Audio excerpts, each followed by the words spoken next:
Hello friends, स्वागत है आपका फिर से। हमारा जो टॉपिक चल रहा था डिस्पर्सन, उसी में आगे करते हैं। उसमें एक मैंने पहले वाले वीडियो में बताया था आपको, बहुत से मेथड होते हैं।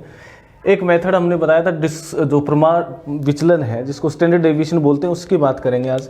स्टैंडर्ड डेविएशन कैसे कैलकुलेट करते हैं किसी भी डाटा का, और कैसे उसको फाइंड कर सकते हैं। दो एक साथ अगर सीरीज दे रखे हैं, अलग अलग ग्रुप दे रखे हैं, उसका स्टैंडर्ड डेविएशन कैसे निकालेंगे, और कुछ अगर मान लो कैलकुलेशन में गलतियां हो जाती हैं तो क्या होगा और कैसे यूज करेंगे स्टैंडर्ड डेविएशन को, जिसको हम सिग्मा से लिखते हैं। ये साइन बनाते हैं इसके लिए सिग्मा। मान लो आपको कुछ ऑब्जर्वेशन दे रखे हैं, उनका निकालना स्टैंडर्ड डेविएशन। तो स्टैंडर्ड डेविएशन एक्चुअल में क्या होता है, ये देखिए क्या है, मीन ऑफ, ठीक है, स्क्वायर्स, ठीक है, स्क्वायर्स किए जितने भी डाटा, उसका मीन किया और उसका अंडर रूट निकाल देते हैं, राइट। तो ये क्या बताएगा हमें, डिस्पर्सन बताता है, ठीक है, जो अपकिरण है उसका मान बताता है डिस्पर्सन। ओके, तो ये डिस्पर्सन निकालने का एक मेथड है स्टैंडर्ड डेविएशन। इसका स्क्वायर, अगर स्टैंडर्ड डेविएशन का स्क्वायर कर देते हैं, ये सिग्मा हो गया हमारा, अगर इसका स्क्वायर कर देते हैं तो इसको हम बोलते हैं वेरिएंस। सिंपल सी चीज़ें हैं, ठीक है। इसका स्क्वायर को नाम देते हैं हम वेरिएंस। और जब हम आगे पढ़ेंगे, ठीक है, जहाँ पे कर्टिसेस पढ़ेंगे या मोमेंट पढ़ेंगे, तो हम इसको μ2 से लिखते हैं, ठीक है, जो कि सिग्मा स्क्वायर के इक्वल होता है। इसको भी हम बाद में जब हम लेसन करेंगे तब करेंगे, ठीक है। मोमेंट जिस टाइम पढ़ेंगे मोमेंट, उस टाइम हम करेंगे कि सेकेंड ऑर्डर का जो होता है अपकिरण होता है, वो क्या होता है μ2, उसको सिग्मा स्क्वायर से लिखते हैं। अब देखिए, सबसे पहले हम बात करते हैं स्टैंडर्ड डेविएशन का कैसे निकालते हैं। स्टैंडर्ड डेविएशन मैंने बताया ना, मीन ऑफ स्क्वायर्स, यानी जितने भी आइटम्स हैं उनका मीन निकालो। और स्पेशली हम किसके लिए करते हैं, means of square of deviations, deviations का करते हैं। यानी डेविएशन जो होगा किससे, मीन से, हमेशा मीन से कैलकुलेट किया जाता है। और ये सबसे अच्छा माना जाता है स्टैंडर्ड डेविएशन। क्यों माना जाता है, उसका कारण ये है कि जब हम डेविएशन निकालते हैं, एक्स आई लिख लेता हूँ मैं, देखिए एक्स आई माइनस मीन, इसका स्क्वायर करते हैं। देखिए मैंने कहा ना, स्क्वायर ऑफ डेविएशन है, ठीक है। तो स्क्वायर क्या, ये डेविएशन होगा मेरा डी स्क्वायर। तो ये जो होगा, इसकी वैल्यू हमेशा मिनिमम होती है। ये ध्यान रखना, बहुत बार एग्जाम में पूछ लेते हैं आपको। तो ये मिनिमम वैल्यू जब होती है, इसका मतलब जब मिनिमम वैल्यू होगी तो ये सबसे बढ़िया माप मानते हैं। और जब निकालेंगे तो देखिए, स्टैंडर्ड डेविएशन निकालने का सिंपल सा फॉर्मूला है, स्टैंडर्ड डेविएशन स्क्वायर रूट, ठीक है, square root of mean of squares of deviation, ठीक है। तो मीन किसका, sigma D square upon N number of observation, ये आपका पास आ जाएगा, बस सिंपल सा है। तो स्टैंडर्ड डेविएशन सिग्मा क्या होगा, ये होगा। अब देखिए, अगर मान लो मैं इसको और थोड़ा सा इवेल्युएट करता हूँ, जब हम शॉर्टकट मेथड की बात करते हैं, ये तो सीधा सीधा हो गया। अगर इसमें फ्रीक्वेंसी दे रखी है तो हम क्या करेंगे, एफ से इनटू कर देते हैं, एफ डी स्क्वायर, यानी हमें टोटल चाहिए होता है अपॉन एन, इसका अंडर रूट, यानी डेविएशन है उसका स्क्वायर करके फ्रीक्वेंसी से इनटू कर देंगे तो टोटल आ जाएगा उनका, और एन से डिवाइड करते हैं। अगर शॉर्टकट मेथड की बात करेंगे तो देखिए, इसमें क्या लेते हैं, शॉर्टकट मेथड समझने की ज़रूरत है, रटना नहीं होता। हम क्या करते हैं, अज्यूम्ड मीन लेते हैं, ठीक है, अज्यूम्ड मीन लेते हैं, ए से लिखते हैं जिसको। तो अज्यूम्ड मीन अगर हम लेते हैं तो जो डेविएशन लिखा जाता है वो अज्यूम्ड मीन से निकाला जाएगा, जिसको dx लिख देता हूं मैं। तो ये क्या होगा, x बार माइनस ए से लिख सकते हैं, ठीक है। तो ये हो गया हमारा डेविएशन। और डेविएशंस का अगर सम निकाल लूँ मैं, ठीक है, ए क्या है, एक्स आई, एक्स बार की जगह एक्स आई ले लेंगे, यानी सारे हो गए, वजह फर्स्ट सेकंड थर्ड सारे हो गए। तो ये जो होगा, ये डेविएशन होगा हमारे पास। ओके, जब इसकी बात करते हैं तो देखिए, अज्यूम्ड मीन मेथड, यानी जिसको हम शॉर्टकट मेथड बोलते हैं, जहाँ पे अज्यूम्ड मीन निकाल लेते हैं, उसका स्टैंडर्ड डेविएशन कैसे निकालेंगे। तो स्टैंडर्ड डेविएशन हो जाएगा आपका square root sum of D square, तो डी की जगह dx आ जाएगा, क्योंकि अज्यूम्ड ले रहे हैं, अपॉन एन माइनस। अब देखिए, क्योंकि ये मीन से नहीं है, ये मीन से नहीं है, मीन से होता तो कोई दिक्कत नहीं है, तब तो ये डी लिखते ही हम। ये मीन से नहीं आ रहा है, यानी क्या आ रहा है, शॉर्टकट मेथड है। तो इसको हम क्या करते हैं, यहाँ पे हम लिख देते हैं एक्स आई माइनस ए का स्क्वायर अपॉन एन, इस पूरे का स्क्वायर लिख देते हैं। यानी ये एक्चुअल में क्या आ जाएगा हमारे पास, ये जो है एक्स आई माइनस ए, तो ठीक है। तो ये क्या बनता है, देखिए अज्यूम्ड मीन मेथड से हम एक्स बार निकालते हैं, तो ये होता है A plus sigma D X upon N, F आ जाता है साथ में, तो ये वाला मेथड होगा। अगर मैं ये लिखूं x बार माइनस a, तो ये बन जाएगा sigma f dx upon n, और यही हमारा क्या होता है, यहाँ पे वैल्यू रख देते हैं हम अपॉन n। तो ये वाला जो टर्म है वो क्या बन जाएगा, देखिए सिंपल सा सिग्मा dx अपॉन n इसका स्क्वायर। ये हो गया हमारे पास दूसरा मेथड। जब हम dx का मतलब क्या ले रहे हैं, dx का मतलब है डेविएशन किससे, अज्यूम्ड मीन से। एक तो होता है मीन, एक्चुअल में जो मीन निकाल लिया हमने सीरीज का, तो सिंपल सा है, कोई दिक्कत ही नहीं होती। जब अज्यूम्ड मीन मेथड आता है तो इसकी वैल्यू हम क्या लिख देते हैं, ये क्यों लिखते हैं, क्योंकि यहाँ पे जो स्क्वायर करके हमने ऐड किए हैं तो उसमें डेविएशंस का, क्योंकि अज्यूम्ड मीन से नहीं है तो उसमें कुछ करेक्शन होगा। अगर अज्यूम्ड मीन से होता तो डेविएशन की वैल्यू क्या होती है, 0 होती है, राइट। सॉरी, अज्यूम्ड मीन नहीं, रियल, अगर वास्तव में जो मीन है उससे वैल्यू लेंगे तो ये वैल्यू हमेशा 0 आ जाती है, सम ऑफ डेविएशंस, ठीक है। तो यहाँ पे ये वैल्यू 0 नहीं आएगी क्योंकि अज्यूम्ड मीन से ले रखा है, हमने माना हुआ है मीन तो है ही नहीं वो, तो इसलिए इसको करेक्शन के लिए इससे कर देते हैं। या फिर मैं इसको ऐसे लिख दूँ, sigma dx square upon n minus, इसकी जगह क्या लिख सकता हूँ, देखिए अब f है तो ठीक है, f को हटा देते हैं तो क्या बन जाएगा, dx अपॉन n क्या बन जाएगा, x बार माइनस a का स्क्वायर। ऐसे भी लिख सकते हो आप कि आपने डेविएशन निकाला, अलग से निकाला, मीन दे रखा है और अज्यूम्ड मीन ले लिया तो उसका स्क्वायर निकाल लेंगे और ये पूरा सम ऑफ डेविएशन होगा जितनी भी एंट्री है, इससे लिख सकते हैं। अगर मान लो आपको फ्रीक्वेंसी दे रखी है तो हम क्या करेंगे, सिर्फ f से इंटू कर देते हैं, यहाँ पे f से, यहाँ पे भी f से हो जाता है और ये तो ज़रूरत ही नहीं पड़ती क्योंकि ये तो एक वैल्यू है। और कई बार इसमें एलसीएम ले लेते हैं, तो देखिए एलसीएम लूँगा तो मैं एन स्क्वायर आ जाएगा इसका एलसीएम, ठीक है, दोनों का, क्योंकि एन का स्क्वायर है, एन स्क्वायर आ जाएगा तो ये बन जाएगा N sigma F D X square minus F D X, ठीक है, इसका स्क्वायर पूरे का। अब ये एन स्क्वायर बाहर ले लेते हैं तो 1 अपॉन एन, अंडर रूट से बाहर आएगा तो एन ही आएगा और ये बन जाता है N sigma F D X square. f नहीं है तो हटा दो बस, और कोई फॉर्मूले में कोई चेंज नहीं आता, minus sigma F X D X whole square. ये हमारे पास क्या बन गया, ये फॉर्मूला बन गया जब आपको n बाहर ले लिया। तो ये लिख देते हैं, ये लिख देते हैं या ये लिख देते हैं, वो एक ही चीज़ है, कोई दिक्कत नहीं। कई बार एलसीएम ना लेके क्या करते हैं, एन स्क्वायर है इसको इससे इंटू कर देते हैं तो वो उससे भी निकाल सकते हो अपॉन में n, यहाँ n एलसीएम ले लेते हैं, यहाँ n स्क्वायर लिया हो। तो ये हमारा सिंपल सा मेथड है स्टैंडर्ड डेविएशन का। इसमें कैलकुलेशन ज़्यादा नहीं पूछते, हमें मैक्सिमम जो पूछते हैं वो पूछते हैं क्या, कि ये फॉर्मूला कौन सा है। अच्छा, एक और होता है स्टेप डेविएशन मेथड होता है, उसमें क्या फॉर्मूला बनेगा, ये देखिए स्टेप डेविएशन मेथड में हमें जो फॉर्मूला बनाना है, ठीक है, आगे वाले पार्ट में और इंटरेस्टिंग सी चीज़ बताऊंगा जो एग्जाम में पूछ सकते हैं। यहाँ तो सिर्फ फॉर्मूला पूछा जाता है, या फिर आपको डायरेक्ट वैल्यू देते हैं, dx दे दिया, f इसका dx दे दिया, dx का होल स्क्वायर, dx का स्क्वायर दे दिया, वो डायरेक्ट वैल्यू देके पूछ लेता है तो वो सीधा सा रख सकते हैं अपने।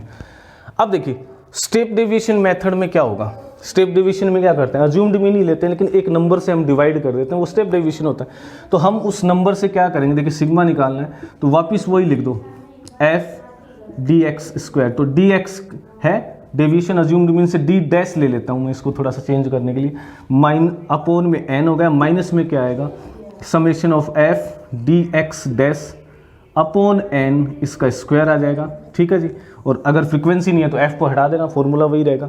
और क्योंकि इसको एक dx का मतलब क्या है, dx डैश का मतलब है जो dx लिया था उसको हमने i मतलब इंटरवल हो सकता है, क्लास इंटरवल हो सकता है, या फिर ऐसा हो सकता है जिसमें हम कोई नंबर से डिवाइड कर दिया, जैसे कि 1000 से डिवाइड कर दिया तो वो कैलकुलेशन ईजी हो गई, 2000 से कर दिया, 200 से कर दिया, तो उस केस में ये वैल्यू क्या बन जाएगी, स्टेप डेविएशन कहलाता है। इसमें dx की जो वैल्यू आएगी वो स्टेप क्योंकि हमने i से डिवाइड किया हुआ है टर्म को, ठीक है, आप समझ रहे हो। तो क्या करेंगे हम i से यहाँ पे इंटू कर देंगे, जिस नंबर से हमने डिवाइड किया था उसी से इंटू कर देंगे। तो I hope you got the formula, समझ आ गया। एक तो ये स्टैंडर्ड डेविएशन का फॉर्मूला पूछ सकते हैं, f हटा दीजिए।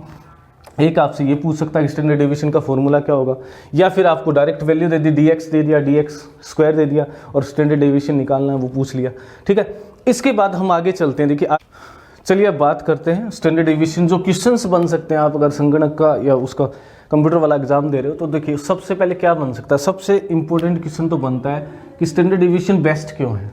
क्योंकि इसमें हमने ये दिखाया था कि सेकेंडरी है, सेकेंडरी मीन्स है, ठीक है, सेकेंडरी मीन क्यों है? क्योंकि इसमें हम मीन जो पहले निकाल रखा है, फर्स्ट जो मेजर ऑफ सेंट्रल टेंडेंसी है उसका पहला पार्ट है, उसका यूज़ करके इसको निकालते हैं, यानी दूसरा है उसका दूसरा पार्ट, उसको यूज़ करने के निकालते हैं, और जिसको यूज़ करके यानी पहले स्टेप हमने कर लिया उसका यूज़ करके निकालते हैं, उसको सेकेंडरी बोलते हैं, चाहे वो डाटा हो और चाहे मीन हो। अब ये सेकेंडरी मीन है, ये सबसे बेस्ट क्यों है, क्यों माना जाता है? हालांकि इसमें कैलकुलेशन भी है, स्क्वायर रूट भी है, लेकिन इसमें सबसे बड़ी बात यह है कि जो हम डी निकालते हैं, डेविएशन निकालते हैं एक्स आई माइनस एक्स बार, ठीक है, first entry minus this 1 second, इसका स्क्वायर जब करते हैं ना, ये वैल्यू हमेशा मिनिमम होती है। अब एक चीज़ तो ये याद रखना कि स्क्वायर से यानी डेविएशन जो लिया जाता है वो मीन से डेविएशन, ये स्क्वायर है, ठीक है, तब तो ये क्या होगा? मिनिमम। और अगर सम ऑफ डेविएशंस लेता हूँ मैं किससे? मीन से, एक्स आई माइनस एक्स बार किसी का मीन से लेता हूँ तो इसकी वैल्यू हमेशा जीरो होती है, जिसको हम मोमेंट में μ1 से लिखेंगे, जब मोमेंट पढ़ेंगे उसमें μ1 से लिखते हैं, तो इसकी वैल्यू हमेशा जीरो होती है, ठीक है। एक चीज़। दूसरी, सबसे पहले तो ये क्वेश्चन आपका बन सकता है। दूसरा ये बन सकता है, मान लो कोई कांस्टेंट दे रखा है अपने को c, ठीक है जी। अब डाटाज है हमारे पास X I means x1, x2, x3, x4, xn, ये है ऑब्जर्वेशन है। अब इस ऑब्जर्वेशन में c को ऐड कर दिया, यानी हम एक्स आई में क्या कर रहे हैं? प्लस c कर रहे हैं, तो सिग्मा पे क्या इफेक्ट होगा? यानी जितने भी ऑब्जर्वेशन है सब में हमने क्या किया? एक कांस्टेंट को ऐड कर दिया, एक नियतांक हो ना वो जोड़ दिया, तो सिग्मा पे क्या इफेक्ट होगा? सिग्मा पे कोई इफेक्ट नहीं होगा, ध्यान रखना, इसमें कोई चेंज नहीं आएगा, ठीक है, कोई चेंज नहीं होगा कोई वैल्यू फर्क नहीं पड़ेगा। क्यों नहीं पड़ेगा? इसका कारण है, देखिए, जब हम x माइनस एक्स बार यूज़ कर रहे हैं तो इसका मतलब क्या हुआ? हमने पढ़ा था कि मीन के केस में अगर c हम क्या कर देते हैं? ऐड कर देते हैं या प्लस या माइनस कर देते हैं कांस्टेंट, तो उस केस में नया मीन क्या हो जाएगा? New mean. देखिए क्या हो जाएगा, आप खुद ही समझ लो, ज़्यादा रटने की ज़रूरत ही नहीं है। एक्स बार क्या हो जाएगा? न्यू, ये एन से लिख देता हूँ, ये एक्स बार प्लस सी बढ़ जाएगा। और जो इंट्रीज है, डाटाज है, उसमें सब में हमने क्या कर दिया? एक्स आई को भी मैंने क्या लिख दिया? एक्स आई प्लस सी, ये नया वाला जो है, ठीक है, एन फॉर न्यू। यानी हमने क्या किया? जितने भी डाटा थे सब में सी ऐड कर दिया, और मीन भी क्या हो गया? सी बढ़ गया, क्योंकि हमें पता है कि कोई भी संख्या है ना, बार सब में ऐड कर दोगे तो उतना ही मीन बढ़ जाएगा, ठीक है। तो अब मैं जब डेविएशन लूँगा, डी लूँगा, तो डी क्या बन जाएगा मेरा? एक्स आई माइनस एक्स बार होता है न्यू वाले, ठीक है, एन लिख देता हूँ न्यू वाले, तो ये क्या बनेगा? देखिए एक्स बार आई माइनस क्या बन जाएगा?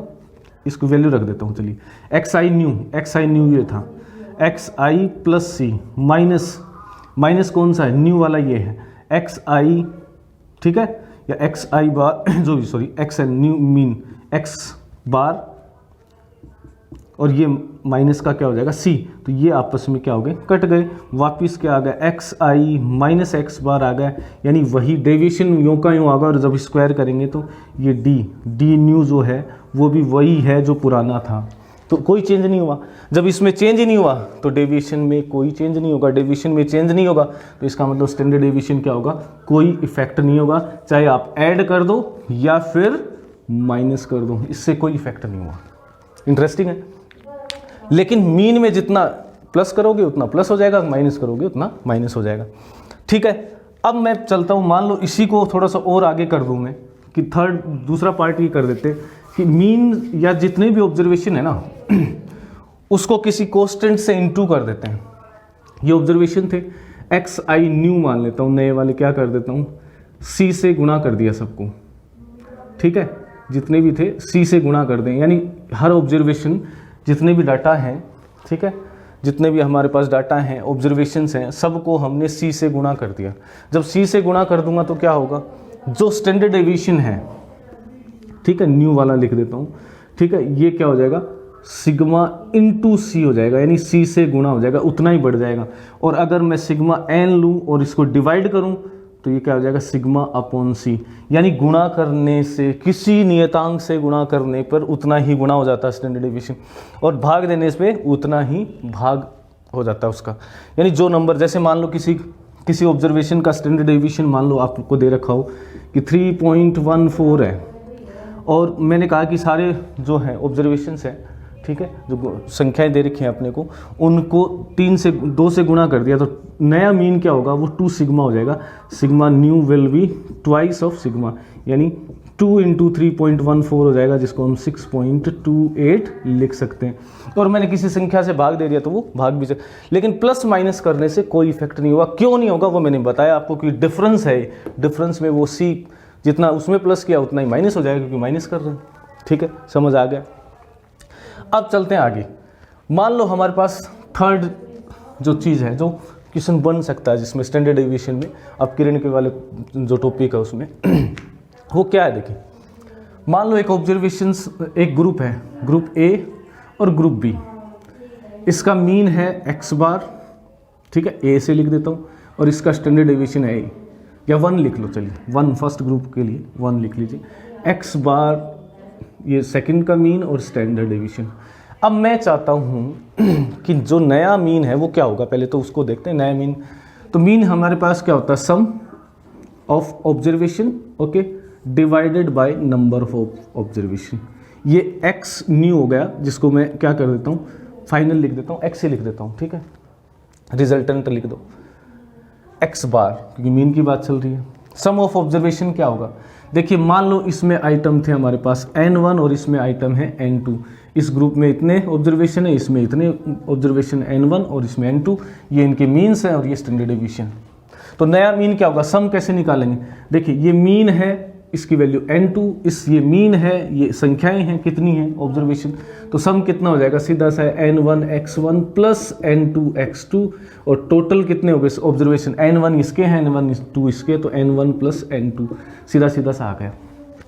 ठीक है, अब देखो मान लो स्टैंडर्ड डेविएशन की बात करें हम तो स्टैंडर्ड डेविएशन में तो मैं d चाहिए भैया, डेविएशन चाहिए।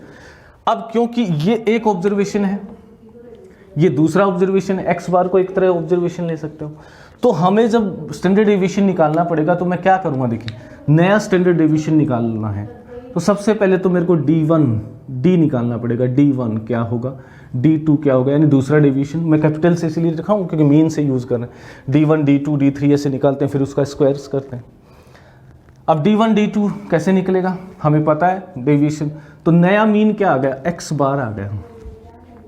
ठीक है, इसको पहले ऑब्जर्वेशन यानी x बार 1 माइनस x जो नया है, इसको d1 बोलेंगे हम, और ऐसे ही d2 क्या हो जाएगा, x2 बार माइनस x, यानी जो नया मीन आया इस श्रेणी को दोनों को मिला के उनका डेविएशंस निकालेंगे और फिर उनका सम निकालते हैं। ठीक है, और जब हम इसका स्क्वायर प्लस इसका स्क्वायर करेंगे तो इन दोनों का स्क्वायर आ जाएगा और उससे हमें रिजल्ट मिल जाएगा। तो उस केस में जब हम इसको कैलकुलेट करते हैं, थोड़ा सा कैलकुलेशन है वो छोड़ रहा हूँ मैं, तो उसमें क्या करेंगे हम, उस केस में नया स्टैंडर्ड डेविएशन क्या हो जाएगा, देखिए नया स्टैंडर्ड डेविएशन यानी 1,2 दोनों ग्रुप्स का, वो बन जाएगा आपके पास क्या होता है, जैसे n1, चलिए n1 फर्स्ट संख्याएं, सम निकालना था sigma square plus n2 sigma square, n2 square means 1 के लिए 1 और 2 के 2, प्लस जो डेविएशंस थे उनको और ऐड कर दो आप स्क्वायर करके, क्योंकि डेविएशन क्या होता है, मैंने बताया था जब ये डेविएशन, कि डेविएशन क्या हो जाएगा हमेशा, क्योंकि मीन से निकाल रहे हैं तो वो जो अज्यूम्ड वाला था ना कि इससे निकाल के रखा हुआ था वो अलग हो जाएगा, और अपॉन में क्या आ जाएगा n1 प्लस n2, जिसको मैं मान लेता हूँ टोटल संख्या n मान लेता हूँ, अगर n1 प्लस n2 दोनों को जोड़ के मैं n मान लेता हूँ तो ये संख्या आ गई। या फिर मैं थोड़ा सा और इजी लिख दूँ, इसका अंडर रूट भी होगा क्योंकि स्टैंडर्ड डेविएशन की बात चल रही है।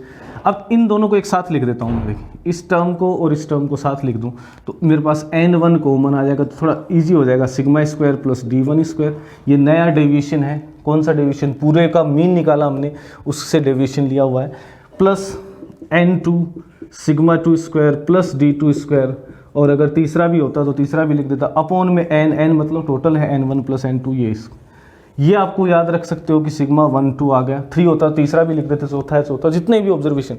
या फिर मेरे को और एक मेथड पता चल जाता है, n सिग्मा स्क्वायर लिख दूँ, यार मैं इसको इस साइड लेता हूँ, दोनों तरफ स्क्वायर कर दिया तो इसका स्क्वायर आ गया, n नीचे इधर गुणा कर लूँ तो वो इक्वेशन ही बन जाएगी, n1 sigma 1 square d1 square plus n2 sigma 2 square plus d2 square, और अगर आगे भी हैं तो आगे भी लिख देंगे। ये हमारा एक फॉर्मूला बन जाएगा। इस पे क्वेश्चन पूछ सकते हैं आपसे। कैसे पूछेंगे देखिए, एक कैलकुलेशन करते हैं। मान लो हमें दो ग्रुप दे रखे, N1 मीन संख्याएं, मीन और उसका स्टैंडर्ड डेविएशन, दूसरे के लिए ये। इसका कंबाइंड हमें क्या निकालना है, स्टैंडर्ड डेविएशन और मीन निकालना। तो मीन तो कैसे निकलेगा, टोटल कैसे आएगा, देखिए इन दोनों को इंटू कर दो तो टोटल आ जाएगा पहले का, और इन दोनों को इंटू कर देंगे दूसरे का टोटल संख्याएं आ जाएगी। तो कंबाइंड मीन जो आएगा वो क्या होगा, कंबाइंड मीन लिख देता हूँ सी से, वो क्या होगा N1 x1 बार प्लस N2 x2 बार, ये टोटल आ गया, प्लस N1 प्लस N2 जिसको N लिख सकते हैं आप। तो ये तो सीधा बन जाएगा, इनका इंटू होगा 800 प्लस इन दोनों का गुणा होगा 25, 1500 बटे कितना हो गया 40 प्लस 60, ओके। और ये आ गया आपके पास 2300 बटे 100 यानी 23। नया मीन जो आ गया वो 23 आ गया। अब नया मीन क्यों चाहिए होता है हमें, नया मीन इसलिए नहीं चाहिए होता जिससे हम क्या निकालेंगे D1 D2 कि पहले का डेविएशन। तो देखिए ये मीन है, ये ऑब्जर्वेशन है और एक ऑब्जर्वेशन ये, इन दोनों का डिफरेंस निकाल लेते हैं। तो चलिए लिख देते हैं 23 माइनस 20, ठीक है, क्या आ जाएगा 3। दूसरे में क्या है, मीन है 25 माइनस 23, ठीक है, या ऐसे लिख दो 23 माइनस 25, तो -2 आ रहा है, वो तो वापस स्क्वायर हो जाएगा, कोई दिक्कत नहीं, साइन की दिक्कत ही नहीं होती, तभी तो स्टैंडर्ड डेविएशन है वो। अब देखिए निकालते हैं नया मीन। तो उसके लिए इक्वेशन मैंने आपको बताया था, सिंपल सा फॉर्मूला है, सिग्मा 1 2 इक्वल टू N1 के साथ लिख दो आप sigma square plus D1 square plus N2 के साथ भी लिख दो sigma square plus D2 square, okay. Square लिखना है सब पे, अपॉन में N1 प्लस N2 या N लिखते हो जिसको, ये अंडर रूट हो गया। अब चलिए करते हैं, N1 कितना है हमारे पास, N1 40 है, इंटू इसके साथ क्या लिखना है सिग्मा स्क्वायर, इसका square 36 plus D1 square, D1 कितना है 3, इसका स्क्वायर 9 प्लस N2 कितना है, N2 हमारे पास वैल्यू है 60 और सिग्मा स्क्वायर 2 वाला, ठीक है, ये 1 है और ये 2 है, थोड़ा सा ध्यान रखना। और सिग्मा 2 कितना है 9 का स्क्वायर 81 प्लस D2 कितना था -2, स्क्वायर करेंगे तो प्लस का 4 आ जाएगा, और ये अपॉन में आ गया आपके पास 40 प्लस 60 टोटल ऑब्जर्वेशंस, ठीक है। ये कुल मिला के आ जाएगा आपके पास 40 गुणा 45 प्लस 60 गुणा 85 बटे में आ गया 100, ठीक है। और इसको आप कैलकुलेट कर सकते हो इजीली। ये तो आ गया आपके पास 180 1800 प्लस 0 30 48 3 51 और ये हो गया 100, ठीक है। और ये बन जाएगा 6900 अपॉन 100, ये अंडर रूट कैंसिल हो जाएगा, और ये नियर अबाउट आपके पास 8.307 के आसपास आ जाएगा, ठीक है। तो ये आ गया आपका कंबाइंड मीन, सिंपल सा है, कोई दिक्कत नहीं है, आप आराम से निकाल सकते हो। 3 ऑब्जर्वेशन होते हैं, 3 भी निकाल सकते हो। ये एक बड़ा इंपॉर्टेंट पार्ट है इस स्टैंडर्ड डेविएशन के अंदर।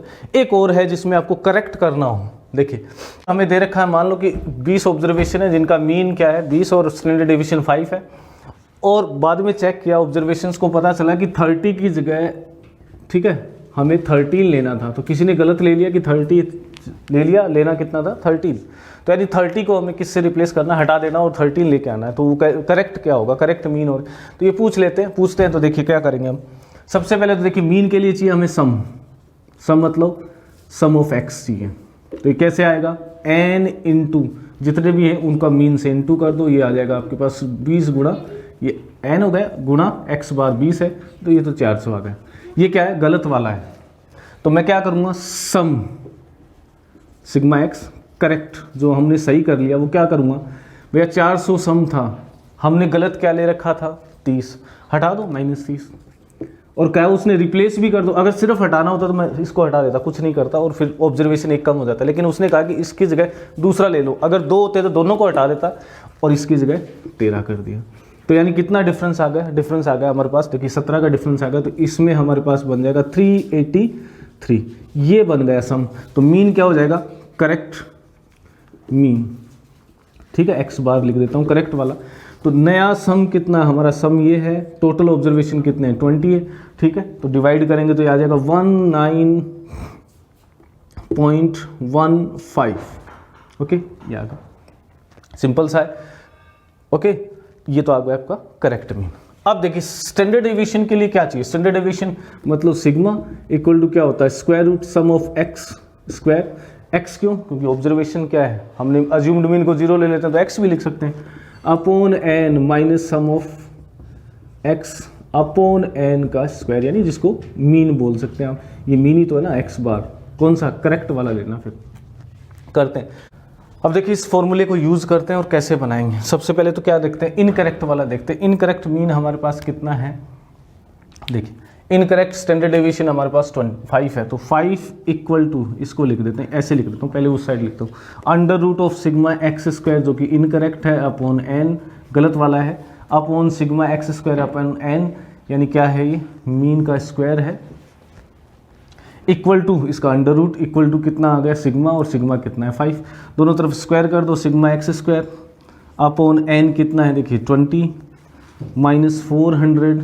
इक्वल टू 5 का हो गया 25, ये उस साइड चला जाएगा, sigma X square equal to upon 20 equal to क्या हो जाएगा 400 प्लस 25, ये आ गया 425, और ये गुणा में चला जाएगा यहाँ से, तो सिग्मा एक्स स्क्वायर कितना होगा, जो कि इनकरेक्ट है, गलत वाला है, ठीक है, तो ये बन जाएगा आपके पास 0 और ये 8500, ये इनकरेक्ट है।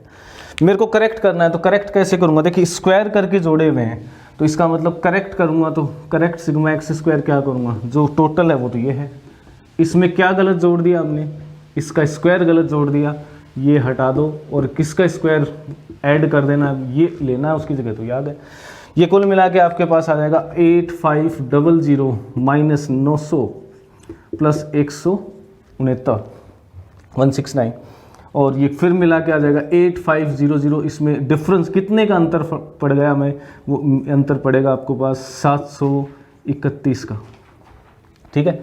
ये फिर माइनस कर देते हैं, देखिए क्या बचेगा 9, ये देखिए 9, इसमें से 6 और ये हो गया 7 और ये हो गया 7, 7769, ठीक है। तो ये हमारे पास क्या हो गया, डिफरेंस हो गया, ओके। अब देखिए ये करेक्ट सिग्मा स्क्वायर हो गया, तो करेक्ट क्या निकाल दें, स्टैंडर्ड डेविएशन क्या होगा, under root sigma X square, ये कौन सा, करेक्ट वाला, अपॉन में एन में कोई चेंज नहीं होता, माइनस मीन, ये मीन ही है ना, मीन का स्क्वायर, मीन कौन सा, करेक्ट लो, अब आप करेक्ट लेंगे तो आएगा 19.15 का स्क्वायर, ठीक है, जो भी आ रहा है, और ये सिग्मा एक्स स्क्वायर करेक्ट कितना है 7769 अपॉन 20 माइनस 19.15 का स्क्वायर। थोड़ी सी कैलकुलेशन है, आप कर सकते हो और आपको रिजल्ट मिल जाएगा। तो ये हमारा स्टैंडर्ड डेविएशन था, जिसमें से बहुत से क्वेश्चन बन सकते थे, हमने कोशिश की सारे क्वेश्चन डिस्कस कर, स्पेशली ये वाला क्वेश्चन बन सकता है करेक्ट और इनकरेक्ट करके, मीन का भी इसमें आ जाता है कि मीन करेक्ट कैसे निकालते हैं, सही वाला। इसके साथ साथ हमने किया कि सी किसी नंबर से इनटू करने से और डिवाइड करने से उतना ही स्टैंडर्ड डेविएशन डिवाइड या मल्टीप्लाई हो जाता है, ठीक है। ऐड करने से और माइनस करने से कांस्टेंट कोई फर्क नहीं पड़ता।